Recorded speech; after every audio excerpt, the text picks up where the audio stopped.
Singh, your podcast host, and I'd like to welcome you to the mi-brandHQ podcast, all things personal branding for career acceleration. This podcast is for talented, ambitious career professionals like you who are wanting to be perceived as a thought leader, to be top of mind to those that matter, and to make an impact and stand out, be that in your team, your organization, or your industry, and to be inspired by other successful leaders. I will be interviewing high-achieving career professionals who have carved out a successful career in their field and are open to sharing their career journey, their challenges, their learnings and insights with you, someone who is looking to establish your personal brand and accelerate your career. Through my personal branding and coaching practice, I enable career professionals primarily in the technology industry to earn more money, to increase their salary. In fact, I spoke to all of my past clients that I've worked with over several years and learned that actually overall, they've received an average of 47% increase in their package. Wouldn't that be a great place to be? They've also all achieved at least one, if not more, promotions or moved on to a higher level in their career at another organization. And they're looking to advance their career while showing up as the best version of themselves. If this sounds like you, then do reach out to me and let's have a chat. And why do I do this? Well, during my corporate career spanning 25 years, I quickly realized that hard work alone was not enough to get me to where I wanted to be and the success that I strive for. And my belief is that hard work, coupled with creating and establishing a strong personal brand, can both influence and accelerate your career and get you to where you want to be. In today's episode of mi-brandHQ, I am speaking with Ioannis Antypas. Ioannis is an entrepreneur, investor, author, and currently the CEO and founder of Workscan, an AI-powered industrial placement portal that helps students find placements and internships using automation. In today's episode, Ioannis shares with me his passion for tech, innovation, and AI, the steps required for taking an idea to implementation, the benefits of AI and the possibilities this creates, the one thing that is essential for innovative success, the pros and cons of embarking on a career with a tech startup, and his latest idea to implementation, Workscan, and the massive impact this will have for both employers and students when it comes to automating the industrial placement process. So let's head over and hear what Ioannis has to say.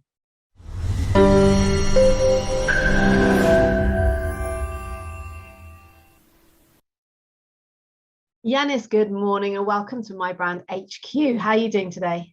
Good morning, Leila. Thank you for having me. I'm very good. Thank you. How are you? I'm very good. Thank you for asking. So let's kick off with this. Where does your passion for tech stem from? We started straight away with a very good question. Now, technology has the ability to impact lives at a level and at a scale that has never been realized in the history of mankind. Now, the idea that something I can create can impact someone across the world now, in the future, or whenever, it drives my passion for technology. It's something that it's basically you can do, and you can be here in the UK, for example, and you can do something that you can impact somebody, let's say, in the US, in Canada, in Australia, wherever it is. So that is literally the passion of it. So yeah. Amazing. So talk to me about innovation, because that's something that you're heavily involved in and it just seems to come naturally to you. Innovation, in a sense, it's to put it into context, every successful implemented idea or product is a result of a long and painstakingly supervised innovation process. While principles and methods of ideas and basically the idea development are universal for all industries, there is no strict rule regarding the steps from idea generation to implementation. Now, the idea generation is a crucial process because for business, because business is looking to innovate and gain competitive advantage. It's basically, it's kind of a building. When you're building a big building, you need to have the foundation correctly done first, and then you need to basically look at what you're going to put at the top or how you're going to decorate it. Same thing here. It's very crucial process for businesses looking to innovate and gain competitive advantage. So that could mean looking at your competitors, reading negative reviews of your competitors. I know it might sound bad, but reading competitor negative reviews actually can be advantage to you, because you can of course see what they are lacking on and you can build on that and work on it. So when you generate idea with your workforce, ecosystems, customers, and beyond, using an idea management system will help you, because you will collect invaluable insights to improve processes, create breakthroughs, products or services, and you are going to be able to disturb markets and much more. So it's kind of a formula that you'll have to put in place and think of all kind of possible ways that could affect you as a business. So for example, it could be political, it could be marketing, it could be legal, it could be your customer wise. It's literally all of those. You need to basically look at them and have a process for it. So having a defined process to take these generated ideas and put them into action is a very powerful necessity. There's a lot in there. There's a lot in there. When you mentioned political, what do you mean when you say political? So political, you have many things when you say political. For example, you can have political, because of course political means you can have anything that politicians do. I need to be careful of my words, of the words that I choose here, but anything that could be done or say or basically implemented by a politician could affect your business effectively. So it could be new laws which would pass on to legislation and legal. Therefore, if you are in the loop and under the know-how, you will know what are the steps you will take in order to tackle and create a new business to comply with whatever it is. So what would you say to someone then who has the idea, the ideas person, but actually the process, the systems, the foundations, they don't even know where to start? Oh, this is my favorite question. And it is not bad and it is not wrong to ask questions. In my opinion, if you don't know how to do something, you either take on a course that will teach you how to do it and you learn it by yourself, or you hire experts and help you to help you with it, or of course you get consultancy. Now those stuff are three of the things that you can do, but the fourth one would be, if you are a startup and you are new to the business world, I would say join an incubation basically plan, or join an incubator or whatever, and that they will basically help you, and they will think with you through all of the processes and the businesses that you need to do, because they do that day in, day out.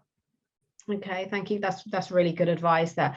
And I think going back to what you said about looking at negative reviews of competitors, in my mind, that's looking for gaps in the market. So what people are not doing, and feedback is what's it? The breakfast of champions, right? Yes. So the feedback of consumers, of clients, of customers in a particular niche, industry, service field, it's like, what is the feedback they're giving of what they're not getting or what they're not happy with, that you can then do to have you stand out and attract those people, right? Absolutely. And at the end of the day, if you're not serving your customer and the client who they're leaving your reviews and stuff, who are you serving? If you don't have customers, do you have business? You don't even have a business. So at the end of the day, when you're creating a business, or when you're solving a problem, you're not solving a problem for you. You are solving a problem for somebody out there who's going to pay for that service or that product. So whenever you are doing, make sure you have focus groups, make sure you have competitions, make sure you have basically feedback. Hey, provide us with your feedback and get XYZ. I mean, we have seen it so many times where companies send out email review surveys where they ask their customers to leave in the review, and they compensate them by giving them, let's say, a £50 Amazon voucher, or they give them something in return. And that is just to encourage feedback from the customer. But a free way of doing it is just by going to your competitor, look at their negative reviews, and then build on that, because that is very, very important. And the clients will always say what's wrong with something and what is not wrong with it. So if somebody is tech savvy or somebody leaves reviews online, they will always go out and basically push it. In matter of fact, I basically had the clients who have left reviews to our competitors come to us directly, because we have outreach to them and we have told them, hey, we do this, we are doing it at X amount and much better and all of that stuff. Would you like to give it a try? You don't have to pay for it for now. If you provide us with your feedback, we would basically appreciate it, and we would love to have you on board as a paying client. And we have had basically clients do that, but I'm talking to you from a business point. I'm not talking to you from a direct consumer point. Yeah, brilliant advice there.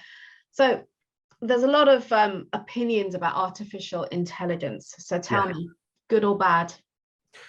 It could be good and it could be bad. It's literally how you see it. But there are so many theories out there, and basically conspiracy theories that people say, and there's like myths and all of that. So my take of it is the idea that the quest for strong AI would ultimately succeed was long thought of a science fiction centuries or more away. However, thanks to recent breakthroughs, many AI milestones, which experts have viewed as decades away, merely 5 years ago, have now been reached. So making many experts take seriously the possibility of super intelligence in our lifetime. But those artificial intelligence and those machines and basically bots and AI and basically now we have it with metaverse. It's basically here, and it's here to stay. So therefore, we will have to learn how to live with it and make sure that we are able to control it, because we don't want to get to the point where it could get out of hand and they become basically super intelligence and we leave all humans behind. So it's in my opinion, it's good and bad, because it could replace many labor kind of heavy focused, which affects human health. But from the other point is you need to look at, who's going to maintain these bots, who's going to maintain them, who's going to look after them, who's going to program them, who's going to basically to do all of that stuff. So from a point is good, and from another point is bad. So what I'm hearing there is, whilst it's, one of the things that people will say is a reason it's bad is because it's going to take away our jobs and automate a lot of things. But what I'm hearing also, on the other hand, it'll create jobs. Absolutely. It will do. But for example, it could replace a job that doesn't require education or experience in a particular field, such as basically electric, or you need something to be trained a lot at. So for example, you need to be good at, let's say, how to fix electricity, or you need to be good at how to do engineering and all of that stuff. So those require, let's say, some form of education, some form of skill, some form of experience, where if you were to work in a warehouse, pick and basically pack and collect and all that stuff, it will replace that. But then it will give the other point of it is a job where you'll have to maintain that bot, you'll have to basically look after it, you'll have to program it, you'll have to maintain it. There are so many possibilities that we can think of. And I guess that a big positive and a reflection of the world is that it's constantly evolving. And as you said, this has been around a long, long time. It's so much more prevalent now. It's, becoming a huge reality around us day by day. Absolutely. And we need to embrace that and look at how it's an opportunity for us, whether it means go and retrain or go and learn more about that industry so that we can get involved in it. It's a case of being open to the possibilities that creates. Yeah, it's kind of a similar situation where when Nokia was basically, you know when Nokia was basically literally the number one, and then Android got introduced, and then Nokia said, "Oh no, I'm not going to update. I'm not going to basically do this. I'm not going to do that." But at the end, do we know where is Nokia now? But we know where is Android. When we know how far Android have reached. So it's kind of, you're either going to have to update yourself and basically learn something new, and basically come in with the times, and or you just have to sit there and be a Nokia. It's as simple as that. Yeah. Good example there as well. So what would you say to others with big ideas who have those who are innovative in their, the way they operate, or someone who wants to pursue a career or a startup in tech? So I'm going to split this to two different ones. So the beginning part is, what would I say to others with big ideas and stuff? Big ideas, yeah. Yes, keep at it. So from my experience, dedication is the secret. This literally the secret sauce to everything. You can't have a business without dedication. I know a lot of people basically go and say, "Oh, Jeff Bezos made it big," or Elon Musk have made it big and stuff. But listen, you're not looking at the other side of things, where how many times have they failed? How many times have basically tried something? It might not be publicly, but I can assure you they have tried so many things privately, where they have tried it. They basically see that they have seen that it doesn't work. They have left it, or they have tried it and they thought it worked, but it didn't work at the end, and they have left it at it. So, but at the end of it, they all kept at it and dedicated their whole life to technology, to creating something innovative, to create something nice, and basically help people. So from my perspective and from my opinion, my view, I think dedication is the number one. You'll have to keep at it. You'll have to be dedicated to what you do. You'll have to give up a lot of things. You'll have to basically make sacrifices. But I can assure you, these sacrifices will basically pay back at a later stage, where when you know you are basically, you have done something good, and it is known. Now, the other part is, who basically to those who want to pursue a career or a startup, basically in tech. My take on this is it will be a lot of up and down. It will not always be the same, because working for a startup is a lot different than working for an established corporation. Now, established corporation, they have done their policies. They know where they're going. They have basically their life, basically life cycle. They have the roadmap in a way. But a startup, it will be bumpy. So sometimes it will be good, sometimes it will be bad, and you need to know that working for a startup would always be, it will always have its ups, it will always have its downs. Now, if you want to work for, if in my opinion, if you want to learn how to run a business for a future reference, or if you want to learn how to basically create a business, how to run a business, how to do policies, how to get into detail and stuff, you should work for a startup. Because working for a startup, you are literally learning on the job, and you would literally, even if you are the experts at it, the owners or the founders or the CEO or whoever it is of the startup would always want you to do something in a certain way. Now, if you do that, then you would know what you'll have to follow, what are the things and the formulas that they did and all of that. So you can take notes of it. Now, that will save you so much time at a later time, because if you decide to start on your own startup or your own company, you would have learned the stuff that you have gone through, and you would apply that to the new business that you're creating. Therefore, you will not do the same mistakes as the ones that they did. You would basically do them correctly, but then you might do some other mistakes that someone else like yourselves basically who came to the business before you, or sorry, after you, would learn from you and then take it on to the next stage. So in my opinion is, if you want to basically work for a new company, learn from it and all of that stuff, then do that. If you want to wear a lot of hats and be in a new startup environment and stuff like that, you can do it as well, but it has its up and downs. Yeah. And I think it's a mindset thing, isn't it? Because you said they're about going into, if it's a career in tech versus a startup, the career, it's more established, you know what's happening, there's less risk involved. So it's a kind of what that person is, a personal preference, isn't it? It's and whether they are the ideas, the innovative person, the one who's prepared to take the risks, who wants to wear many hats. mindset Oh, versus yeah, I want some this is my stability, job. security, and Yeah, yeah, definitely. That is exactly that. And then not even that, but sometimes you mentioned something very important. That's stability. It's stability with the startups is not always the case. It's you might have months where you basically get paid a bit late or late. You might have some months where you don't get paid at all. yeah, You might have some months where you're getting paid double. So it's the stability of it, because it is a startup. It is basically a learning progress kind of thing, where you are learning on the way, on the go. And I can assure you, the CEO and the founders of the company, they are wearing 101 hats at the same time. So if you're coming in and you're not basically are able to help, then I would advise you to stay away, because you would do more damage than good. Yeah, sounds like you're talking from experience of obviously witnessing that. So tell me then, what led you to the idea of Workscan? Oh man, that is a very, very good question. Uh, Workscan was created literally from within the halls of the University of West London.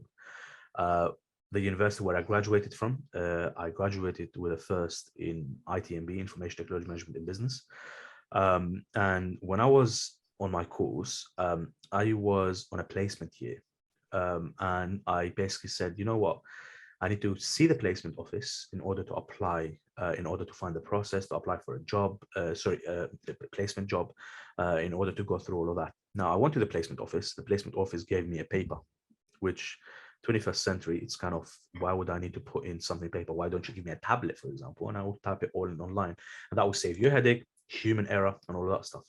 So at the end, I ended up writing on a paper. I gave it to the placement officer, and the placement officer took that paper, signed me up on the hub, on the local hub of the university, and then they sent me an email, and then I logged into the hub, and that's how I applied it.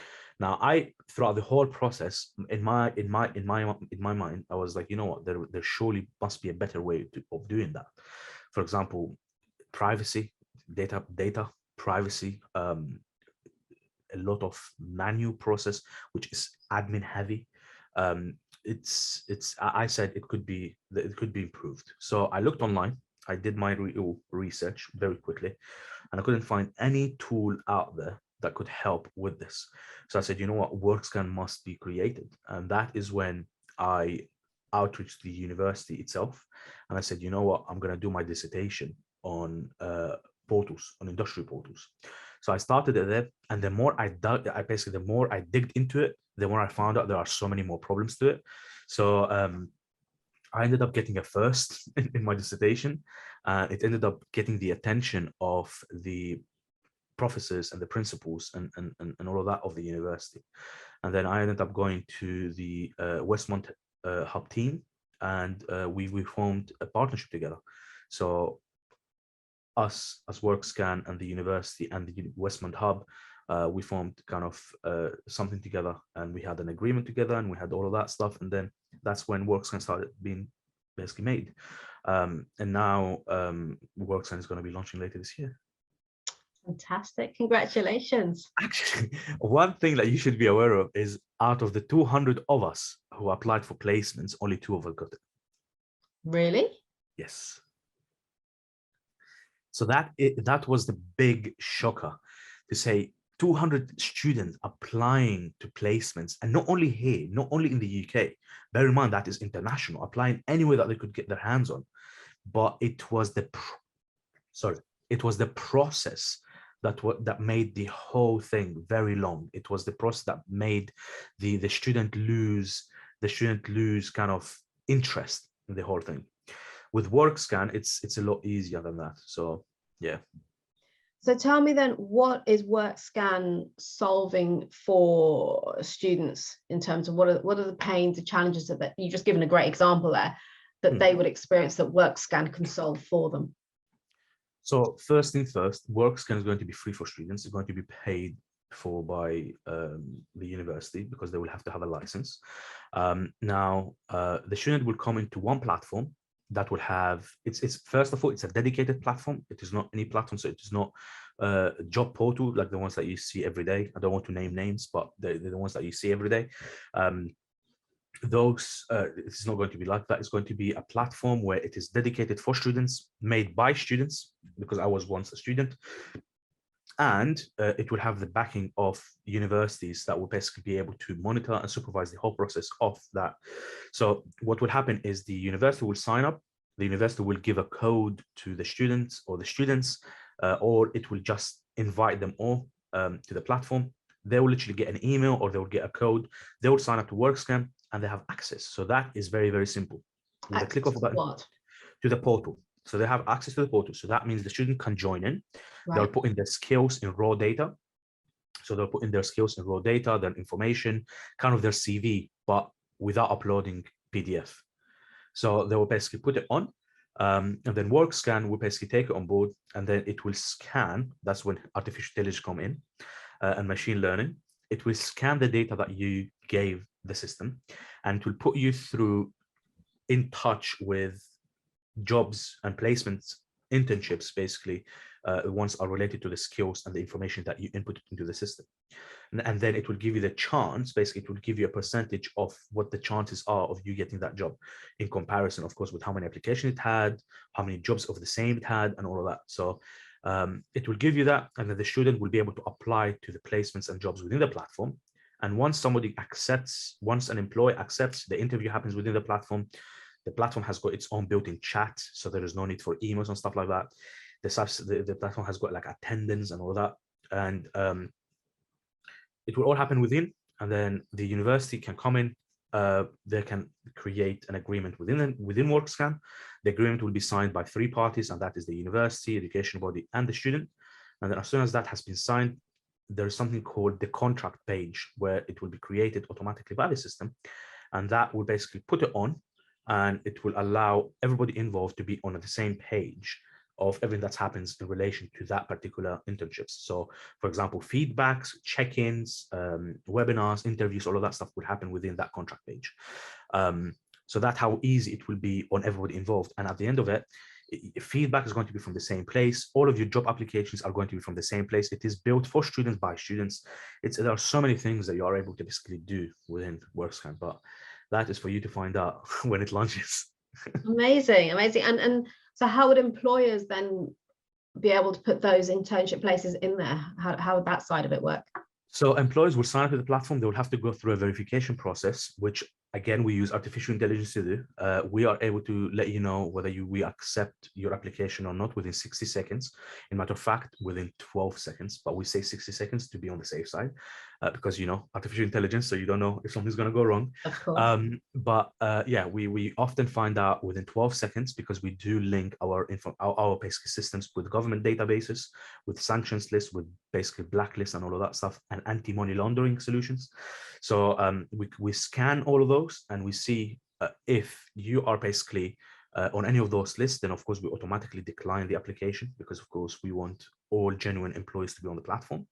And then that is our promise to the universities. So that is something that we abide by 100%. This is something that it doesn't get bypassed on. And then once they sign up, they will just have to basically post their job, of course, after they choose a subscription. Right. So the employer has to pay a subscription to use it.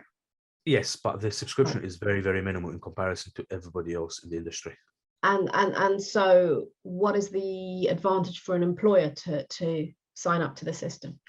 First of all, they're getting a workforce for a very, very cheap rate than getting it elsewhere. For example, if you're to hire a full-timer or whatever, it's going to be a lot more expensive, because you're hiring a full-time and a permanent kind of thing. But with students, you're able to hire them for a year, 2 years. They'll be able to give you like 2 extra hands in your business at a lot lower rate. Now that is first. Second, you have every single thing of basically everybody in one place. So whether it is university, whether it is educational body, whether it is kind of students, or whatever it is, it's all from one place. So that is easier to the employer. And then at the end of the day, we have seen it with the Kickstart scheme that the government have launched. How many employers basically took on a lot of students as a result of that? So when governments and legal and political kind of create stuff like this, it encourages employers to, of course, take on more students, because we want to train the workforce of tomorrow. And that is how we're going to basically do it. Okay. Amazing. I think it's a great idea, and it's almost like a house that's not been available before. Do you know what I mean? And we were very on it. So it's all basically copyright, it's all patent pending. Before even me speaking to you right now, I basically had to get so many approvals that basically I need to make sure we were abiding by laws and all of that stuff, because we need to make sure the legality of it was basically done. So I'm very, very excited that it is patent pending. So it's yeah. Fantastic. So when does that actually go live? There isn't a set date yet, because it's all programming and coding, but it is mid to later this year. Okay. Very good. We'll keep you posted on that, and I can share that amongst our networks as well, because I'm sure there'll be a huge benefit for a lot of the employers out there. I'm thinking the ones that I know in the tech industry as a starting point. So yeah, keep me posted on that. Amazing, we'll do. So tell me then, on the back of that, you've given some examples of benefits to the employer of utilizing this platform. What are the challenges that you say hiring managers and those organizations recruiting face that this will help to solve? I mean, first thing first, I'm not going to name any job boards, but there are so many job boards out there that they don't do this correctly. And that is, whenever you post one job on one of these job boards, you get like 200, 300, 400 job applicants, right? Now, from my personal experience, I once had over 150 job applicants, right? And I basically invited majority of them to an interview. It was about 110 invitations to a job interview. So we had we hired basically a big space and all that stuff to do the interviews and stuff. And then at the end, we had 4 people turn up. Are you serious? Yes. And that was a very big shock. It was a very, very big shock, because we went through so much expenses, so much stuff. And that is because we put our trust into these job boards. But then at the end of it, we felt it's something wrong with the system. I don't want to talk too much, but something was wrong with the system. I don't know what exactly, but something is wrong. It's impossible for you to have over 150 applicants and only 2 people turn up. And yeah, that's when we basically say, you know what, that is definitely a big challenge to us, and a lot more expenses and stuff. So yeah, we wouldn't be able to, no. And in terms of placement office, when they get students, they will have to interview students in masses. So they'll have to do that in basically regularly, which means every 2-3 weeks, they would basically have to have their juniors or the development manager or whatever to have meetings with the students to make sure they're on the same page and stuff like that. But in reality, with Workscan, all of that is digital. So you don't even have to like hire events and hire space and hire all of that stuff in order for you to do an interview. All of that is done literally within the platform. Right. So it's, yeah, I know some platforms, some job boards do offer this facility, but it wasn't when I basically was using it. And it was definitely a big shock, because it was a very big, heavy, expensive, very, very, very big, basically big expense. And then we had to basically take the hiccup. Yeah. So is this platform only going to be focused on student placement recruitment? So right now it's going to be only focused on student placements, but later we are working on an upgraded kind of a second version of the platform, but that would be for after you do the placements, you are able to take on a contract or a permanent job or a full-time job, whatever, through that, basically through that brand. Okay, fantastic. And when's that likely to come out? Is that going live? Second year of launching. Second year of launching. Great. Okay. So I think, you know, from what you're saying then, you've identified a gap in the market, right? From your own personal experience. So this isn't even feedback. This is your own feedback, your own experience, where you've identified a gap and you've now taken an idea and implemented it from start to finish, and it's about to go live. So first of all, hats off to you, congratulations. And it sounds like it's going to be a huge success. You've got universities across the country that are hiring. 35 universities on the waiting list already. Sign up. Yes. Amazing. And Amazing. we have so far we have got over 40 employers, and we have a lot of students. And speaking of marketing and speaking of basically that perspective, one way of us reaching universities would be through students, because students would basically go to the placement office and start talking about Workscan, and we'll get placement Right. office to work to sign up. So this is another marketing. As we said before we started the podcast, it's with innovative ideas, it's always about finding an angle as well, isn't there? You'll have to find what's suitable to you, and sometimes you'll have to do things that you haven't even imagined of, but you just the industry have taught you it, and you just have to do it because you have to basically do it in order for you to succeed. Simple as that. Yeah, and it's a huge time saving exercise as well for employers, and automating a lot of things. So yeah, it sounds great. So I wish you all the best with it, because it sounds like, as I said, it's much needed, and it will be a huge success because there's so much value that it is bringing to the industry. So tell me, what's next for you? What's next for me? Just keep on innovation, technology, investments, building the portfolio. It's simple as that. Amazing. Very boring, but yeah, simple. That's not boring. You know it's not boring, otherwise you wouldn't be doing it. Absolutely not. Ioannis, thank you so much for your time today. It's been really insightful talking to you. Thank you for being so open and sharing here from your own experiences, what you're doing, and I'm sure you'll be inspiring many listeners who are kind of thinking about it, not sure what to do, what step to take, and they can reach out and connect with you on LinkedIn. So your details will be in the show notes. Thank you so much. Thank you for having me. Thank you, Leila.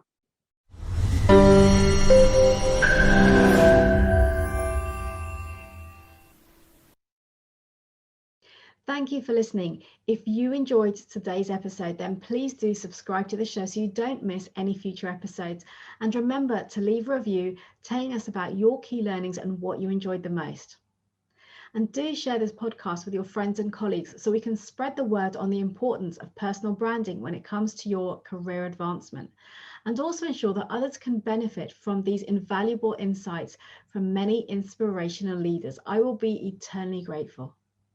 And if you are looking to earn more money, to get promoted, to secure your next role and advance your career, and would like me to support you personally on that journey to get you there, then reach out to me and let's arrange a chat. Alternatively, why don't you check out my personal branding launchpad, a group training and mentoring program. Finally, if you'd like to connect with me directly, then do reach out and direct message me on LinkedIn. You can find the link as well as any other resources mentioned in the show notes. I'll see you next time.